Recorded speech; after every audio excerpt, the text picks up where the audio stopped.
Assalamualaikum warahmatullahi wabarakatuh. Para mahasiswa, kita akan meneruskan diskusi dan pelajaran kita mengenai apa itu interrupt. Di sini kita akan mengenalkan itu interrupt. Sebenarnya kita sudah sering dengar interrupt ya. Dan di pelajaran-pelajaran sebelumnya, pelajaran-pelajaran dasar sebelumnya kita sering sekali mendengarkan interrupt di POK. POK itu adalah pengantar organisasi komputer, dan di kuliah-kuliah yang lainnya. Ini hanya review saja. Ya, jadi definisi interrupt. Interrupt ya merupakan suatu fitur pada embedded system yang berfungsi untuk menangguhkan mikroprosesor saat melakukan pekerjaan tertentu untuk melakukan pekerjaan yang lain. Ya, di interrupt ya, karena ada pekerjaan yang lebih penting, urgent, maka mikroprosesor berhenti sebentar lalu menghandle pekerjaan yang di request. Pada dasarnya interrupt diinisiasi dengan sinyal dari hardware.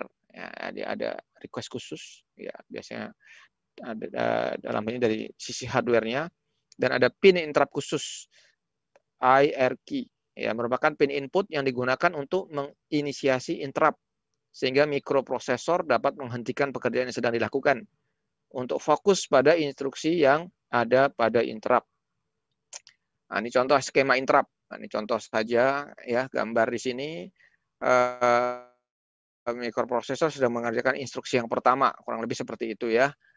Lalu ternyata ada sinyal interrupt, ada apa namanya, sesuatu pekerjaan yang harus dilakukan. Ya, nomor pertama ini contohnya mikroprosesor sedang mengerjakan instruksi pertama, instruksi 1, lalu nomor 2 sinyal interrupt request muncul, maka yang ketiga mikroprosesor menghentikan prosesnya pada interrupt instruksi 1. Nah, ini ada lagi, yaitu seluruh informasi instruksi 1 disimpan pada stack register.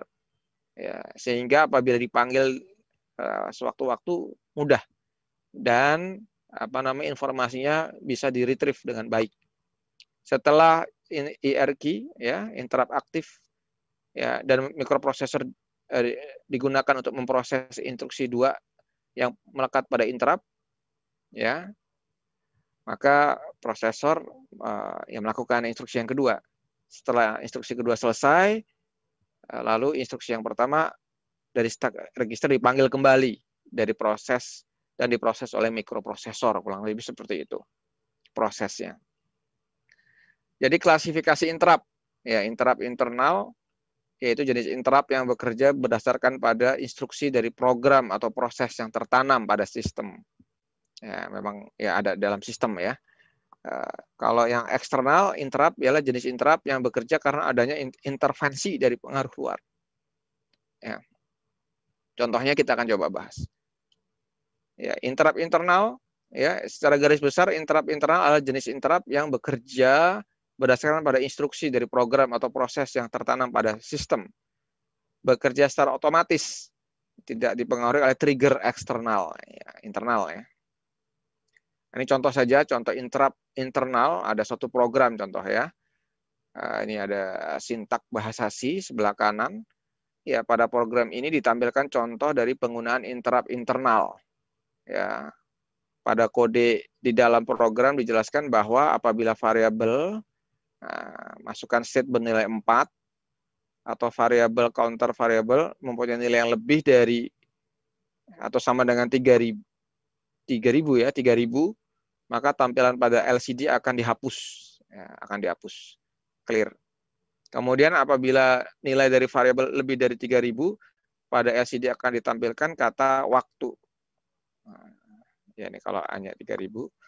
Lalu kursor akan diarahkan ke baris kedua dan ditampilkan kata habis.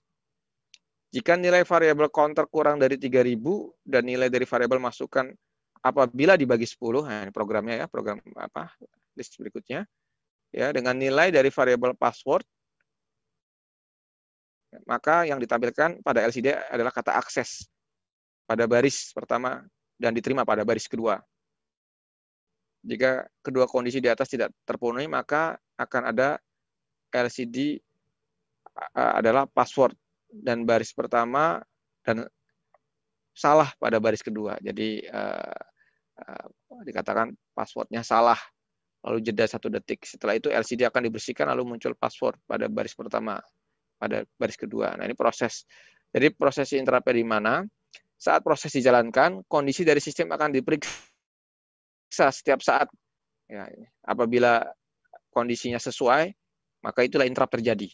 Maksudnya begitu ya. Tadi ya ada looping sampai tadi ya dengan kondisi masuk ada angka 4 atau lebih dari 3.000 counternya. Nah, itu, maka akan ada interrupt. Ya, dan menghentikan setiap instruksi yang sedang dijalankan oleh mikroprosesor untuk menjalankan instruksi yang dijelaskan pada paragraf sebelumnya. Ya, kurang lebih seperti itu contoh interrupt internal. Lalu interrupt eksternal.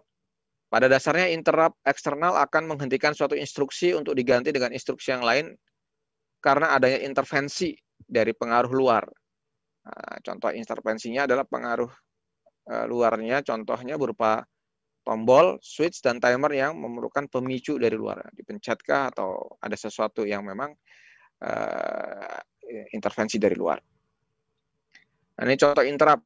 Ini contoh interrupt-nya tapi berdasarkan program ya. Contoh interrupt eksternal. Jika tombol tertekan, ya, pada program tersebut dapat dilihat bahwa apabila tombol pada board ditekan, maka tidak ditahan penekanannya dan tidak ditahan penekanannya, ya. Dalam arti setelah ditekan lalu dilepaskan, maka program di bawahnya akan dieksekusi.